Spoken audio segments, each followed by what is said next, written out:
சஷ்டி கவசத்துல ஒரு வரி வருது, ஒரு நாள் 36 கொண்டு. அதாவது கந்த சஷ்டி கவசத்தை ஒரு நாளைக்கு 36 முறை படிக்கணுமா. படிச்சா 7 மணி நேரம் ஆகும். நான் படிச்சிருக்கேன். ஆனா கலியுகத்துல கந்த சஷ்டி கவசத்தை ஒரு நாளைக்கு 36 முறை படிக்கிறதுக்கு நேரம் இருக்காதுன்னு தான் அதுலயே சூட்சுமமாக ரகசியமாக ஒரு விஷயம் சொல்லப்பட்டிருக்கு. முருகனுடைய அருளால் நான் தெரிஞ்சுக்கிட்டேன். அதை நான் உங்களுக்கு சொல்றேன்.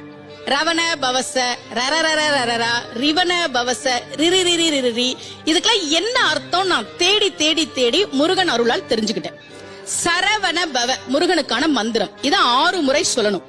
இப்ப சாவ தூக்கி பின்னாடி போட்டீங்கன்னா ரவண பவச, அத 6 முறை சொல்லணும். இப்ப ராவ தூக்கி பின்னாடி போட்டா வனப வசர, வாவ தூக்கி பின்னாடி போட்டா நபவ சரவ, இப்ப நாவ தூக்கி பின்னாடி போட்டா பவ சரவண, பாவ தூக்கி பின்னாடி போட்டா வசர வனப. ஒன்னொன்னையும் 6 முறை சொன்னா 6 × 6 36 வரும். இப்படி சொன்னால் 5 நிமிஷத்துல சொல்லிடலாம். கந்த சஷ்டி கவசத்தை 36 முறை சொன்ன பலன் கிடைக்கும்.